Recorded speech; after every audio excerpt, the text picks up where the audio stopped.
Kate Middleton and Prince William are secretly plotting what could be the most rebellious move in modern royal history, and it all centers around a rule so morbid, so utterly bonkers, that when you hear what it is, you'll wonder who on earth came up with this madness in the first place. Welcome back to Royal Cookies, where we serve up the juiciest royal gossip with a side of heart-wrenching humanity.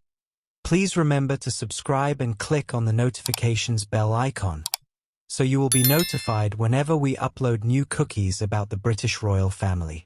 So, what's got the future King and Queen Consort in such a rebellious mood? Well, it all comes down to Prince George turning 12 this week. Yes, 12. Can you believe it? Feels like yesterday he was that adorable little cherub stealing the show at royal weddings. But here's where it gets absolutely mental. There's a decades-old royal protocol that prevents Britain's future monarchs from flying together once the youngest direct heir turns 12. A safeguard to preserve the line of succession in case of an accident.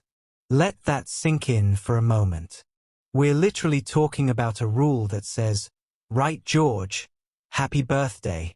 Here's your cake, your presents, and oh, by the way, you can never travel with your dad again because you might both die in a plane crash." I mean, who needs a horror movie when you've got royal protocols? Am I right? This rule was first enforced when Prince William turned 12, which means our future king has been living with this restriction for 3 decades. Can you imagine? 30 years of having to wave goodbye to your dad at the airport like you're in some tragic rom-com.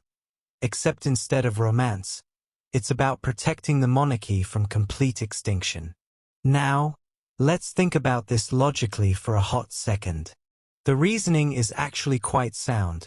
If you're running a 1,000-year-old institution, you probably don't want to put all your eggs in one Boeing basket, if you catch my drift. The unwritten rule aims to safeguard the line of succession in the event of a travel-related tragedy. It's like having backup hard drives, but for future kings. But here's where it gets absolutely ridiculous. This isn't even a real rule. This royal rule is not a rule as such. It's more like a very strong suggestion that everyone's been following because, well, nobody wants to be the person who accidentally ends the monarchy because they insisted on a family holiday to Ibiza. Right? Here's where Kate and William transform from dutiful royals into absolute legends. According to royal commentator Robert Jobson, the Prince and Princess of Wales are secretly opposing this strict royal rule. And honestly, good for them. Picture this. You're trying to plan a family vacation, maybe a nice trip to the Caribbean, or a skiing adventure in the Alps. Normal families book flights, pack bags, argue about who forgot to bring the sun cream. But if you're the Waleses, oh no, you get to explain to your 12-year-old why he can't sit next to daddy on the plane anymore because of some dusty protocol that treats air travel like it's still 1953. Let's talk about what this rule actually does to a family, shall we? George will no longer be able to travel with his father and possibly his other 2 siblings, Princess Charlotte and Prince Louis. So not only is George separated from William, but potentially from his entire family. Imagine being Charlotte or Louis. Suddenly your big brother can't come on family trips anymore because he's hit some arbitrary age milestone. It's like the world's most depressing game of musical chairs, except instead of music stopping, it's childhood ending. And let's be brutally honest here. This rule is treating 12-year-old George like he's already the spare monarch, shuffling him off into separate travel arrangements like he's carrying the crown jewels in his backpack. The kid's 12. He probably still asks for extra ketchup with his chips and forgets to brush his teeth without being reminded. Kate and William aren't just being rebellious for the sake of it. They're being smart, modern parents who understand that family time is precious. Think about it.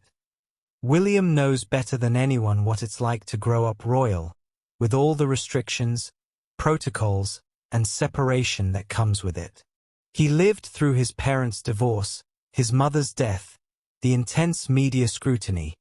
The man knows the value of keeping his family together. And Kate?